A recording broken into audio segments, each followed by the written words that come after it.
Shalom saudaraku, kembali lagi berjumpa di Live Study, sebab orang yang berhenti belajar, berhenti bertumbuh. Mari kita bersatu dalam doa. Bapa yang baik, biar Engkau yang menerangi hati pikiran kami untuk pembelajaran pada kesempatan ini. Demi nama Tuhan Yesus kami berdoa, amin. Saudara, kita akan meneruskan. Kita sudah sampai di Kisah Rasul pasal yang ke-22. Sekarang kita akan menyelesaikan pasal 22 ini dengan pembahasan ayat 17 sampai dengan ayat yang ke-30. Kisah Rasul 22 ayat 17 sampai 30. Saya akan bacakan dulu ayat 17 sampai dengan ayat yang ke-19. Sesudah aku kembali di Yerusalem, dan ketika aku sedang berdoa di dalam bait Allah, rohku diliputi oleh kuasa ilahi. Aku melihat dia di sini Tuhan Yesus maksudnya, yang berkata kepadaku, lekaslah, segeralah tinggalkan Yerusalem, sebab mereka tidak akan menerima kesaksianmu tentang aku. Jawabku, Tuhan, mereka tahu bahwa akulah yang pergi dari rumah ibadat yang satu ke rumah ibadat yang lain, dan yang memasukkan mereka yang percaya kepadamu ke dalam penjara dan menyesa mereka. Saudara, di sini kita melihat Paulus diliputi kuasa ilahi. Ada penafsir yang menghubungkan peristiwa ini dengan 2 Korintus pasal 12 ketika dinyatakan ia diangkat ke langit tingkat yang ketiga. Kita tidak tahu apakah ini menunjuk pada peristiwa yang sama atau bukan. Tetapi yang jelas Paulus di sini mendapatkan pengalaman supranatural bersama dengan Tuhan. Yang saya mau ajak kita semua perhatikan bahwa tidak setiap kali orang itu perlu mengejar pengalaman supranatural. Dalam hidup Paulus juga paling hanya 1, 2, 3 kali, saudara. Tetapi orang-orang Kristen klinik itu biasanya kayaknya setiap doa kalau nggak ada pengalaman supranatural tuh kurang jos, kurang pas. Dicari dan diburu. Tidak, ini natural saja. Lihat, setiap kali pengalaman supranatural muncul, itu pasti bertalian dengan misi Tuhan yang sangat besar. Itu bukan keadaan biasa-biasa saja, terus tiba-tiba pengalaman itu muncul, enggak. Pasti ada misi Tuhan yang sangat besar. Nah, dalam hal ini kalau kita lihat, Paulus beberapa kali mengalami supranatural ketika pertobatannya.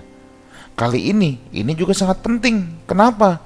Karena ini sudah perjalanan misi terakhir Paulus, di mana Paulus akan disesah dulu di Yerusalem, terus kemudian nanti kita lihat Paulus akan ke Roma dan dia tidak pernah kembali lagi. Dia akan meninggal di Roma. Kalau biasanya Paulus diperhadapkan dengan orang-orang non-Yahudi, orang-orang Yahudi di kota-kota lain, nanti saudara akan melihat lawannya dia sekarang adalah mahkamah agama dan para imam. Nah, itulah sebabnya Paulus sedang ada dalam fase yang lain dalam kehidupannya, yang kemudian kita tahu ini adalah fase-fase akhir di mana Tuhan perlu melakukan intervensi dan mengarahkan. Nah, jadi maaf saudara kalau cuman urusan remeh-temeh urusan kurang uang, urusan masalah hidup, kita nggak perlu mengharapkan supranatural dari Tuhan. Kalau Tuhan mau memberikan pengalaman supranatural di tengah situasi itu juga nggak apa-apa sih. Itu kan kedaulatan Tuhan. Tapi itu tidak perlu kita buru. Tapi kalau orang-orang yang memberikan hidupnya untuk Tuhan dan menyangkut kepentingan kerajaan Allah, menyangkut hal-hal yang sangat krusial, menyangkut dengan gereja Tuhan, tubuh Kristus skala besar, itu tidak aneh kalau ada intervensi pengalaman supranatural kuasa ilahi seperti ini. Maka orang kalau hidup itu cuma sibuk sama diri sendiri, persoalan pribadi, bukannya saya bilang itu tidak boleh, tetapi yuk kita harus serius berpikir yang lebih besar. Hidup ini bukan cuma tentang diri kita sendiri. Kalau kesulitan, kalau kesusahan, semua orang juga bisa punya kesulitan dan kesusahan. Tapi kalau fokus hidup kita sudah bergeser, fokus hidup kita kepada kepentingan kerajaan Allah, fokus hidup kita kepada pelayanan, fokus hidup kita kepada pekerjaan Tuhan yang lebih besar, yang menyangkut orang banyak, ya, maka persoalan pribadi kita itu sudah tidak ada lagi artinya. Ya, saya tahu mengatakan ini tidak mudah, ya. Mengatakan ini tidak mudah. Apalagi di tengah-tengah masyarakat yang sudah sangat egois, hidup hanya tahu cuman untuk diri sendiri, yang penting saya sendiri nyaman, dan tipe-tipe seperti ini kan juga banyak di orang Kristen hari ini. Memang sulit untuk diajak ngomong yang seperti ini, ya. Tetapi saya percaya kalau kita mau terus bertumbuh dalam Tuhan, kalau kita mau terus lebih dewasa dalam Tuhan, ada satu titik di mana kita harus menyadari kita tidak hidup untuk diri kita sendiri. Kita tidak hanya hidup untuk kepentingan keluarga kita sendiri. Keluarga harus dirawat, harus diberikan yang terbaik. Saya sepakat akan hal itu. Tetapi selama cakupan kita hanya diri kita sendiri, keluarga kecil kita sendiri, ya maka kita juga nggak akan kemana-mana hidup kita. Ya.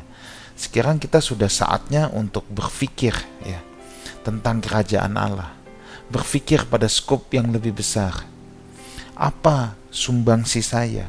Apa yang saya bisa lakukan untuk kerajaan Allah? Nah, dalam situasi-situasi genting, dalam cakupan kerajaan Allah yang jauh lebih luas, saya percaya pengalaman supranatural akan menjadi hal yang biasa, yang seperti dialami oleh Paulus. Ya. Dan kita lihat di sini, Paulus ini orang yang tidak pernah menyia-nyiakan kesempatan. Setiap kali dia punya kesempatan untuk memberitakan Injil, dia akan beritakan. Sekalipun dia dalam posisi terjepit, sekalipun dia dalam posisi teraniaya. Dalam posisi terjepit saja dia beritakan Yesus, apalagi dalam posisi santai, saudara. Ya. Nah, Paulus ini kan semula ingin memberitakan Injil kepada orang-orang Yahudi di Yerusalem. Ya. Karena dia berpikir, ya, bahwa aku dulu penganiaya, mereka semua kenal aku kok. Jadi ya nggak ada salahnya dong kalau aku mau memberitakan Injil di tengah-tengah mereka. Paulus berpikir dengan logika manusianya, mereka udah kenal saya nih. Tetapi Tuhan berkehendak yang lain. Ya. Tuhan tahu bahwa kesaksian pemberitaan Paulus tidak akan didengar juga oleh orang-orang Yahudi Yerusalem gitu. Nah, dan Tuhan punya rencana lain yang nanti kemudian akan ditegaskan lagi, bahwa justru Tuhan mau Paulus ke Roma bukan untuk urusan Yerusalem. Ya, itu sebabnya jalan Tuhan bukan jalan kita, rancangan Tuhan bukan rancangan kita. Ya, ketika Paulus berpikir patok pelayanannya adalah Yerusalem, Tuhan harus mengarahkan ke yang lain. Nah, di situ terjadi intervensi ilahi, di situ terjadi hal yang supranatural. Kira ayat 20 dan 21. Dan ketika darah Stefanus saksimu itu ditumpahkan, aku ada di situ dan menyetujui perbuatan itu. Dan aku menjaga pakaian mereka yang membunuhnya. Tetapi kata Tuhan kepadaku, pergilah sebab aku akan mengutus engkau jauh dari sini. Kalau saya membayangkan kita di posisi Paulus, kita pasti menyesal luar biasa. Pasti ada satu perasaan bersalah, perasaan penyesalan karena darah orang benar tertumpah. Dan Paulus ikut menyetujui kematian Stefanus. Pasti dadanya sesak kalau mengingat peristiwa itu, ya. Karena Paulus orang yang meng-ACC juga, ya, perajaman batu hingga mati.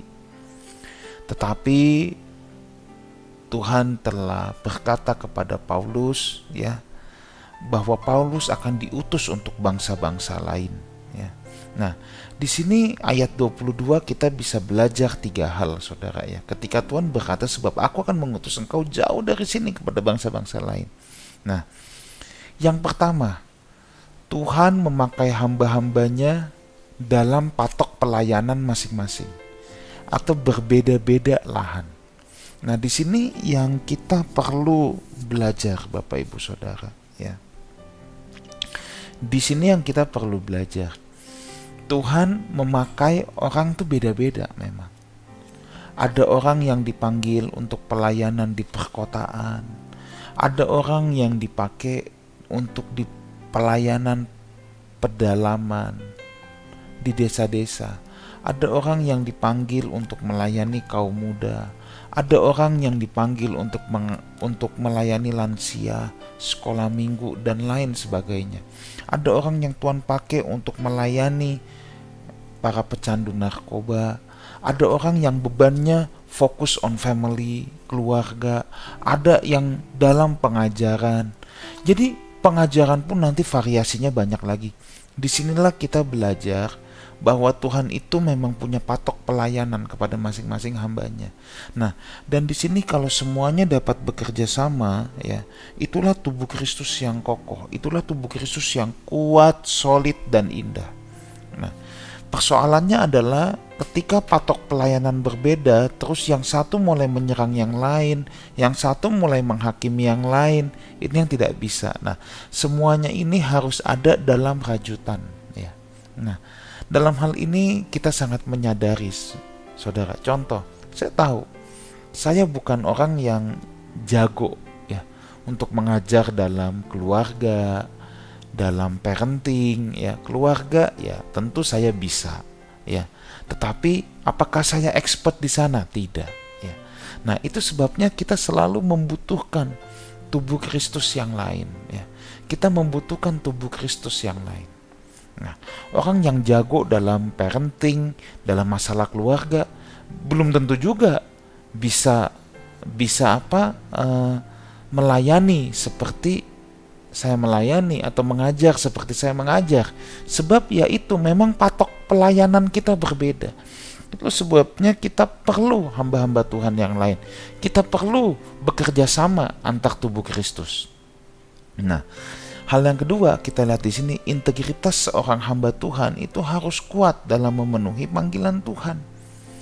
Paulus itu mau di tengah tekanan, mau di tengah apapun, integritas dia kuat. Dan ketiga, seorang hamba Tuhan harus taat pada penempatan sang raja.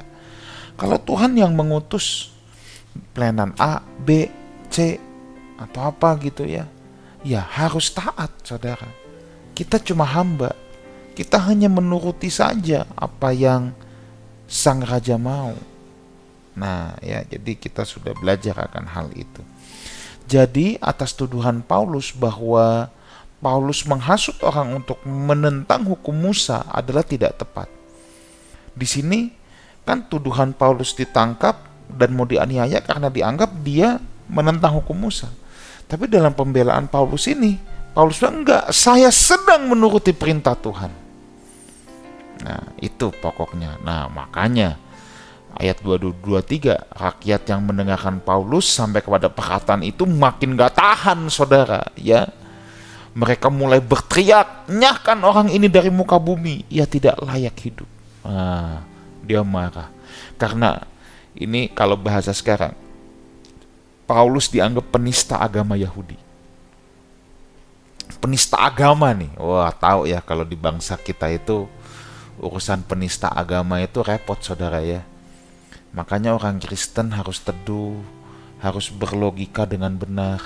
Karena kalau iman Kristen dikomentari, ya, itu bukan penistaan agama, tapi itu dianggap dakwah, ya, atau siar. Tapi kalau kita komentarin iman orang, akan dianggap penistaan agama. Makanya kita harus berhikmat dalam hal ini, ya.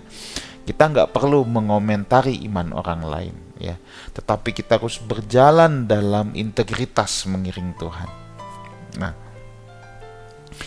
ayat 23, mereka terus berteriak sambil melemparkan jubah mereka, menghamburkan debu ke udara. Tentu mereka tidak tahan dengan khotbah dan kesaksian Paulus.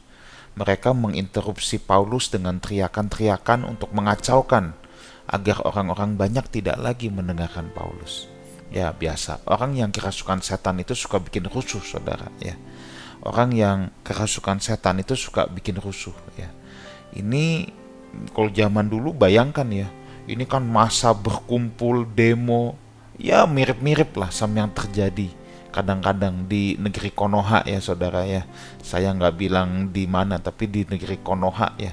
Bisa demo berjilid-jilid urusan penistaan agama. Nah ini juga terjadi zaman dulu kira-kira begitu saudara ya. Memang kekristenan itu harus tahan dianiaya. Kekristenan itu harus tahan banting saudara ya. Sudah biasa. Kenapa kekristenan pasti memang akan dianiaya? Sebab memang Paulus juga berkata, yang dari daging akan menganiaya yang dari roh. Yang hidup menurut daging akan menganiaya yang hidup menurut roh. Nah, jadi mereka sangat marah kepada Paulus. Mereka melemparkan jubah tanda ingin mengoyak-ngoyakan Paulus. Seandainya mereka dapat menjumpai Paulus secara fisik, tapi kan Paulus tidak ada dekat dengan mereka secara fisik. Mereka benar-benar seperti orang yang kerasukan setan, dan memang pikiran mereka itu kerasukan setan saudara. Itu sebabnya mereka berbuat seperti demikian. Ayat 24-25 sekarang. Karena itu kepala pasukan memberi perintah untuk membawa Paulus ke markas dan menyuruh memeriksa dan menyesah dia, supaya dapat diketahui apa sebabnya orang banyak itu berteriak-teriak sedemikian terhadap dia. Tetapi ketika Paulus ditelentangkan untuk disesah, berkatalah ia kepada perwira yang bertugas, bolehkah kamu menyesah seorang warga negara Rom, apalagi tanpa diadili? Nah, melihat masa yang semakin beringas, maka mereka membawa Paulus kembali ke dalam markas. Jadi kan ini di markas tadi Paulus itu cuma ditampilin di atas. Paulus gunakan kesempatan itu untuk berkhotbah. Tentu mereka masih jauh secara jarak ya saudara ya. Nah tapi karena kelihatannya mulai chaos nih, wah nanti bisa digeruduk atau bisa ada pengeroyokan lagi, bisa situasi tidak terkendali, ada amukan massa, Paulus dibawa lagi ke dalam. Tapi mereka tuh nggak tahu salahnya Paulus ini apa. Nah mereka berencana menyesah Paulus untuk mengoreksi atau untuk mengorek informasi yang lebih dalam. Ya jadi teknik interogasi seperti ini masih sering dilakukan loh pada zaman sekarang, walaupun itu merupakan pelanggaran hak asasi manusia ya, di mana orang disiksa, dipaksa untuk mengaku. Mereka ini bingung, apa salahnya Paulus, kenapa ini sampai rusuh, kenapa sampai chaos, kenapa orang begitu benci, salahnya dia apa? Nah dalam kebingungan itu mereka berpikir, kita siksa aja nih Paulus supaya dia ngaku. Kamu tuh bikin apa sih sampai rusuh-rusuh begini? Nah kira-kira begitu saudara ya.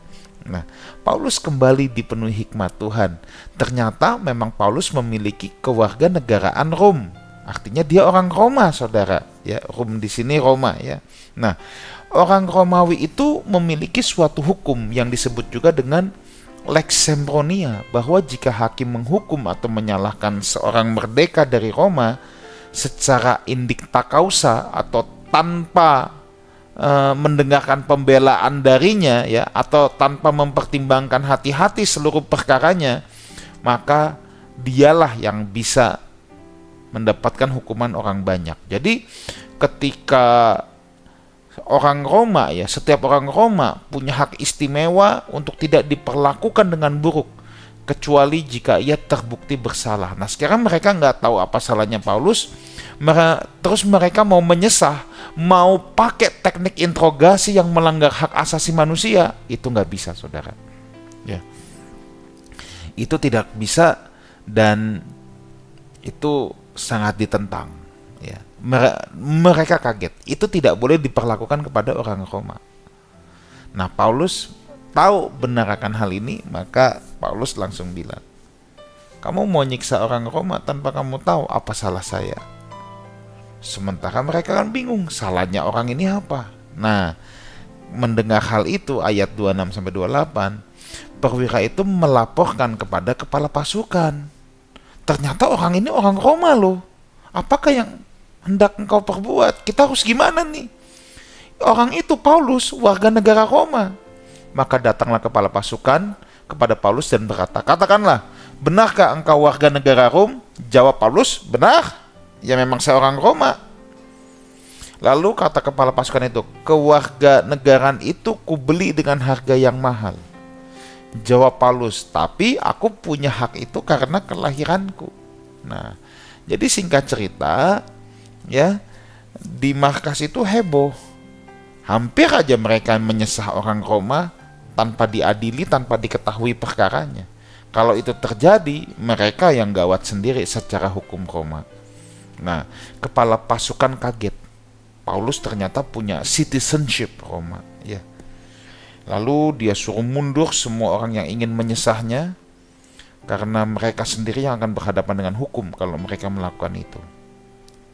Tapi kepala pasukan bingung. Gimana kamu bisa dapat? Aku mendapatkan itu dengan harga yang mahal loh, dengan pengorbanan yang hebat loh. Nah, kita tahu Paulus dilahirkan di Tarsus. Tarsus itu adalah sebuah kota yang memang jajahan Romawi dan diberikan hak istimewa oleh kaisar seperti yang didapatkan di Roma.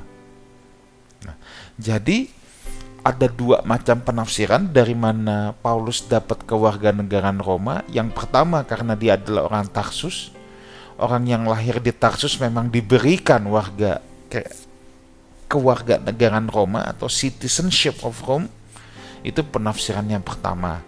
Tetapi ada penafsir lain ya, juga yang berkata saudara, bahwa kakek atau ayah Paulus ya, bisa kakeknya, bisa ayahnya, itu adalah pejuang-pejuang saudara ya.